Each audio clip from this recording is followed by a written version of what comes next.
그러니까 이제 바로 이와 같은 장소에서는 얌전하게 살살 얘기한다고 될 것 같습니까? 성령의 능력으로 그냥 푹 대지 않으면 어렵습니다.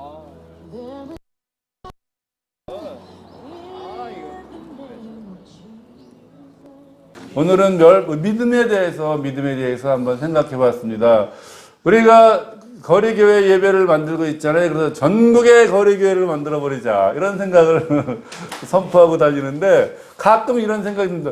야, 과연 전국의 거리교회가 세워질 수 있을까? 역마다, 거리마다, 아니면은 공원마다, 아니면은 다 많은 사람들이 모이는 그것마다 과연 거리교회가 세워질 수 있을까? 이렇게 이제 제가 생각하기 시작하는 거예요.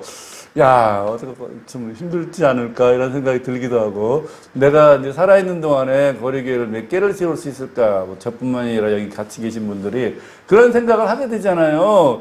그러니까 야, 이거 나의 생각과 이 나의 믿음이 과연 어느 정도까지 발현이 될 것인가, 실현이 될 것인가, 이걸 생각을 하게 된단 말이에요. 그렇잖아요. 그럼 여기도 김영동 목사님도 마찬가지고 집사님도 장로님도 다 전사님도 마찬가지잖아요. 자기도 나름대로 꿈이 있고 하나님의 그 일을 이루고자 하는 저기가 있는데 그것을 정해놨지만 여러 가지 상황이라는 것이 도저히 이루어지기 어렵거나 시간이 짧거나 라는 생각이 들 수가 있단 말이에요. 그렇잖아요.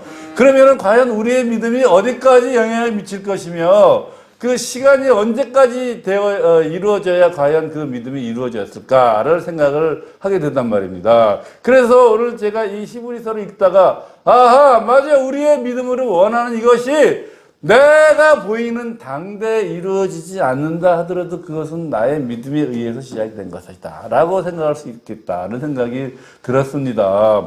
그래서 여기 그 히브리서 말씀이 바로 그런 게 나오잖아요. 사라가 이제 뭐가 끝났지? 경수가 끝났지?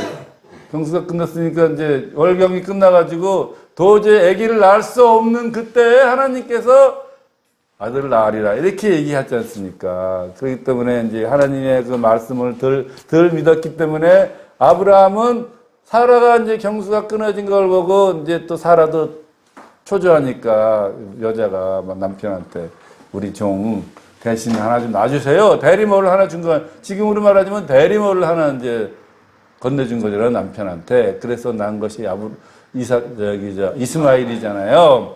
어쨌든지 간에 이제 그거는 오늘 얘기하는 건 그게 주제가 아니고, 그래서 사라가 월경이 끝난 다음에도 불구하고 아기를 낳을 수 있는 이와 같은 기적적인 그런 경험을 통해 가지고 자녀를 낳았단 말입니다. 그러면 그 믿음의 자녀잖아요. 믿음의 이삭인데, 그런데 아브라함은 그 믿음의 이삭을 또 한 번, 다시 한 번 믿음을 다시 한 번 달구는 그러한 믿음을 보여줬잖아요. 뭐냐면은 하나님께서 이삭을 바쳐라 라고 했을 때 그 이삭을 이제 바치러 가는 거 아닙니까? 바치러 갔다가 모리아 산에 갔다가 칼로 그냥 그 17살, 18살 한참 사춘기에 헐기왕성한 그 자녀의 이삭의 목을 잡으려고 하는 순간 이제 하나님께서 이제 제지시켜서 그래가지고 결국은 아브라함은 두 번째 그 불같은 믿음의 단련을 또 한 번 해가지고 그 이제 진짜로 하나님께서 굉장히 칭찬을 받은 그랬는데 우리의 믿음도 역시 어떤 때는 도저히 내가 이것만은 안 됩니다. 이것만은 놓을 수 없습니다라는 것까지도 하나님께서는 테스트하기 한 번 더 달고 보기 위해서 할 수 있다는 얘기죠. 그래서 어쨌든 간에 그런데 중요한 것은 아브라함이 이삭을 얻게 된 그것은 살아 생전에 이룬 일이에요. 살아 생전에 이룬 일이잖아요. 그러면은 이제 저나 여러분이나 살아 생전에 내가 하나님의 일을 어디까지 이룰 수 있을까? 내가 하나님 안에서 꿈꾼 것들이 어디까지 이룰 수 있을까? 이거를 이제 계산을 하게 되지 않습니까? 그러면은 아브라함이 이삭을 죽기 전에 이삭을 얻었던 것 같이 어떤 거는 우리 살아 생전에 나의 꿈이 실현이 될 것입니다. 그러나 그렇지 않은 것도 많다는 얘기죠. 13절에 보면은 이 사람들은 다 믿음을 따라 죽었으며 약속을 받지 못하였으되 그것들을 멀리서 보고 환영하며 또 땅에서는 외국인과 나그네 힘을 증언하였으니 어떤 사람들은 믿음을 따라 행했지만 이것이 멀리서 보게 된다는 얘기예요. 멀리서 내가 살아 생전에는 그것을 눈으로 보지 못할 수 있는 그러한 믿음도 있다는 얘기죠. 그런 믿음도 있다는 얘기죠. 이런 으로 인하여 제가 또 좀 위로를 받았다는 거 아닙니까? 맞아. 전국에 아니면은 모든 역과 모든 공원과 젊은이들이 모이는 그곳에 유흥가에 젊은이들이 사춘기 청년들이 어디 모여 있습니까? 밤중에 유흥가에 모여 있어요. 그러면 유흥가에 가서 예배를 드릴 수도 있는 거 아닙니까? 지금같이 이런 얘기를 하면은 무슨 이상한 소리 한다고 생각할지 모르지만, 그러나 과연 하나님께서 젊은이들의 영혼을 그들이 더 나쁜 길로 가기 전에 돌아오게 한다고 하면 그와 같은 일이 불가능하지 않다라고 생각을 합니다. 그러면 예배를 좀 더 이제 우리가 또 아열대로 된다는 거 아니에요? 우리나라 온도가 높아지잖아요. 그러면은 바깥에서 와서 보내는 시간이 더 많아지지 않겠습니까? 그리고 제가 맨날 공원에 가서 이렇게 사람들이랑 어울리다 보니까 이 공원에서 사람들이랑 새로운 사람들이랑 얼굴 보면서 왔다 갔다 하면서 이런 것도 굉장히 재밌더라고요. 사실 굉장히 재밌어요. 아무리 뭐 떵떵거리고 아파트 50평, 60평, 100평 해가지고 그 넓은 콘크리트 안에 갇혀가지고 일생을 보낸다고 생각해 보세요. 정말 지루한 겁니다. 지겨운 겁니다. 차라리 공원에 나와가지고 이상한 사람들이 있을지 모르지만 공원에 나와서 이 사람, 저 사람, 새로운 사람도 이야기도 나누고 또 어려운 사람 있으면 이제 이렇게 상담도 해주고 기도도 해주고 이것이 굉장히 재밌더라고요. 그렇기 때문에 어느 순간에 들어가면 아하, 우리가 꼭 예배를 교회 건물 안에서 드리는 것이 반드시 좋은 것은 아니다. 그렇게 생각할 수가 있지 않겠습니까? 그러면 뭐 따뜻한 봄날 같은데, 따뜻한 봄날 꼭 교회 안에 들어가서 예배 드리는 법이 어디 있어요? 그 교회 앞에 그 빈터, 공터 있으면 거기서 예배를 드리면 되는 거고, 아니면은 뭐 날씨 좋은 뭐월 뭐일은 우리가 계룡산 주차장 하여튼 간에 사람들이 모여도 이렇게 주차장에 모인 사람들이 저기 할 테니까 사람들이 모여도 사람들의 눈총을 받지 않는 그곳에서 예배를 드리자. 그 끌고 가서 예배를 드리면 되는 거 아니겠습니까?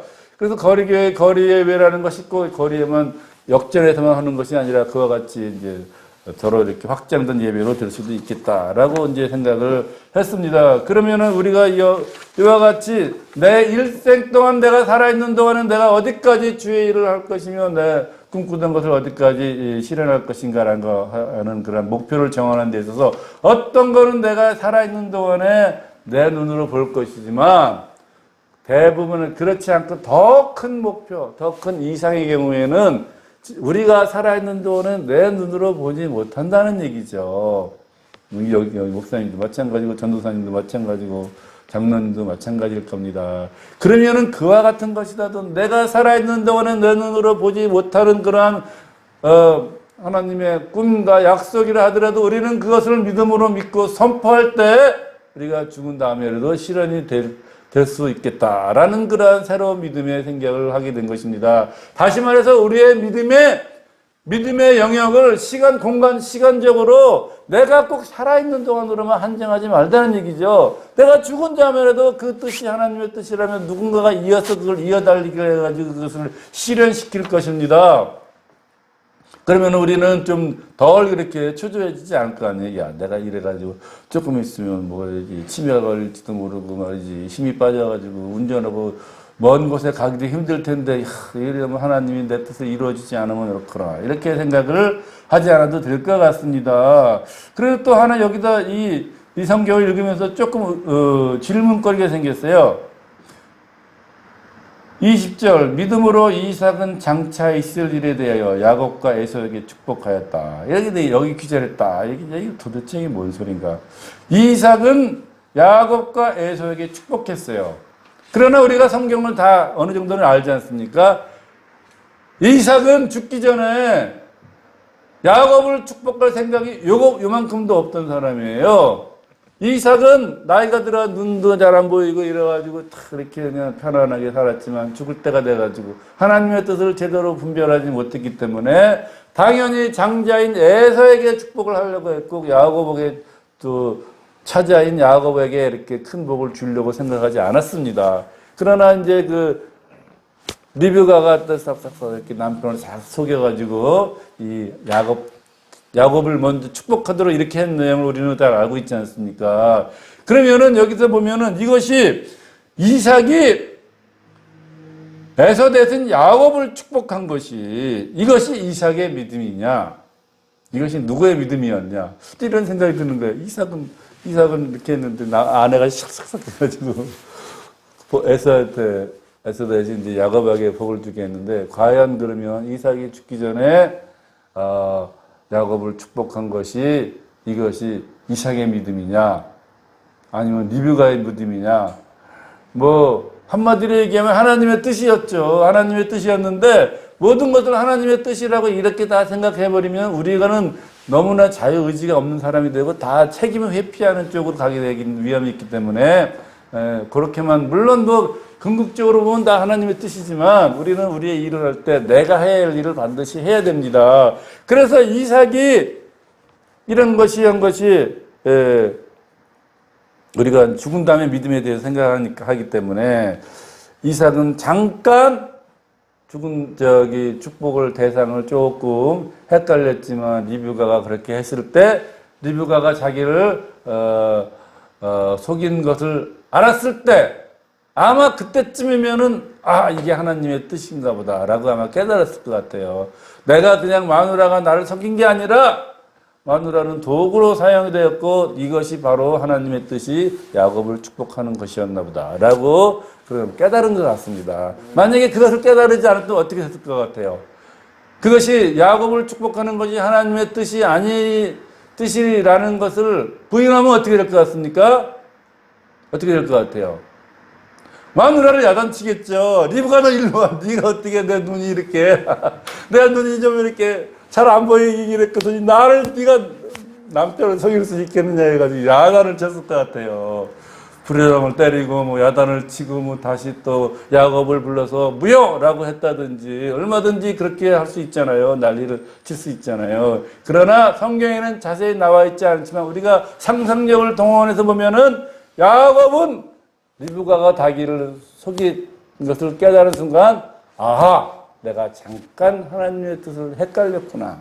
이것이 하나님의 뜻이 맞구나 해가지고 이렇게 했다라고 생각을 합니다. 그러면은 이삭이 야곱과 에서를 축복할 거 그러고 조금 있으면 이삭은 죽잖아요. 그러면은 이삭은 그 야곱과 에서에게 했던 그 축복의 말을 자기가 생전에는 보지 못하는 거 아니겠습니까? 22절에도 마찬가지 그와 같은 얘기가 있잖아요. 믿음으로 요셉은 임종시에 이스라엘 자손들이 떠날 것을 말하고 또 자기 뼈를 위하여 명하였으며 참 이런 것이 좀 헷갈리는 거예요. 믿음으로 요셉은 임종시에 이스라엘 자손들이 떠날 것을 말했다. 네. 죽기 전에 요셉은 이제 그 유언을 남긴 거 아닙니까? 이스라엘 자손들이 떠날 것이다 라고 했을 때 그러면은 요셉이 이스라엘 백성들이 애굽에서 떠날 것이라고 얘기한 그것이 누구의 믿음이었을까? 누구의 믿음이었을까? 하나님의 뜻이었을까? 물론 하나님의 뜻이죠. 우리 사람들이, 믿는 사람들이 정말 조심해야 될 것이 뭐냐면 자기는 아무것도 안 하면서 무조건 다 책임을 하나님한테만 돌려버리는 이런 무책임한 행동을 할 때가 많이 있을 수 있다는 것이죠. 그러면서 핑계를 뭐라고 됩니까? 하나님의 뜻이다 라고 얘기를 하잖아요. 물론 하나님의 뜻이라는 것을 제가 아니라고 얘기하는 것이 아니라 믿음으로 요셉이 이스라엘 백성들의 이집트를 떠날 것이라고 이렇게 임종시에 얘기했을 때 이것이 요셉의 믿음이었느냐 하나님의 뜻이었느냐 이것을 사실은 구분하기는 되게 힘듭니다. 그리고 하나님의 뜻인데 그것이 또 요셉이 받아가지고 그걸 자기의 믿음으로 선포했을 수도 있죠. 중요한 것은 저는 여기서 말하는 것이 요셉의 뜻이었느냐 하나님의 뜻이었느냐 요셉의 믿음이었느냐 하는 것을 말하는 것이 아니라 우리는 우리의 인생이 이제 지금까지 살아온 날보다 앞으로 살아날 날이 적기 때문에 나의 인생을 정리할 때 있어서 어떤 믿음의 선포를 해야 될 필요가 있다는 얘기예요. 믿음의 선포를 해야 됩니다. 그래서 지금까지 내가 이 일생 동안 안타깝게 이렇게 이루려고 했던 것이 미처 이루어지지 못했다 하더라도 믿음의 선포를 통하여 그것이 나의 자녀일 수도 있고 아니면 내 믿음의 후손, 양육, 믿음의 후손일 수도 있고 나의 교회에 있는데 후세대일 수도 있고 나와 전혀 상관이 없는 내가 유튜브에 올린 것을 보고 누군가가 그 감명을 받아서 한다든지 내가 제가 쓴 것을 보고 나도 모르는 사람이 누군가가 감명을 받아서 그걸 이해간다 할지 어떤 형태인지는 모르지만 우리는 우리 이 세상을 정리하고 떠날 때 믿음의 선포를 해야 된다는 얘기입니다. 믿음의 선포를 해야 됩니다. 그러므로 인해 가지고 우리가 미처 이루지 못한 일을 그런 식으로 해서 연결해 나갈 수 있는 그러한 그 가능성이 바로 히브리서에 나와 있는 11장에 있는 믿음의 선포의 하나의 중요한 포인트라고 생각을 합니다. 그러므로 사랑하는 여러분, 우리가 정말로 중요한 하나님의 뜻이라는 확신이 있다 그러면 당장 눈앞에 있는데 5년, 10년, 20년, 30년 앞에 이루어질 일은 그와 같이 몇십 년 사이에 이루어질 것으로 노력하지만, 그러나 그와 같이 도저히 몇십 년 사이에는 이루어지지 않는 그러한 꿈, 예를 들어가지고 어떤 사람은 만주가 한국의 땅이 될 것이다 이렇게 기도하는 하잖아요. 처음에는 정말로 그게 진짜로 그런 기도하는 사람은 진짜로 개인적으로는 되게 이렇게 헷갈립니다. 그것이 정말 하나님이 주신 비전에 의해서 믿음의 기도를 하는 것인지, 아니면은 개인적인 어떤 그런 그 꿈이랄까, 개인적인 꿈이라고 할 수는 아니면 뭐 이렇게 좀 사람에 따라서는 자기 생각에 몰두하다 보면은 자기도 모르게 어떻게 됩니까? 좀 이렇게 그런 꿈을 꿀 수도 있잖아요. 그런 것은 이제 헷갈리는데, 개인적으로 헷갈리는데, 중요한 것은 다른 사람들이 그와 같이 전혀 아주 굉장히 엉뚱한 기도를 했을 때 그것을 우리가 그냥 그대로 받아들이자는 얘기죠. 그것이 하나님의 뜻일 수도 있고 개인의 어떤 저거일 수도 있지만, 그것은 중요한 게 아니라 아하, 저런 믿음의 기도를 하는 사람도 있구나라는 하나의 좋은 또 징표로서도 볼 수 있다라고 생각을 합니다. 그러면 우리가 하나님께서는 어떤 그런 불가능한 꿈을 줬다 하더라도 그것을 믿음에 선포할 때 그것이 믿음의 말씀의 능력에 의해 가지고, 말의 능력에 의해 가지고 하나님께서는 언젠가는 그런 실현시키는 것이 아닌가 이렇게 생각을 합니다. 그러니 참 믿음이라는 건 너무나 신비한 거 아니겠습니까? 믿음이라는 건 너무나 신비한 겁니다. 우리의 그 신비한 믿음의 능력을 어떻게 해야 되겠어요?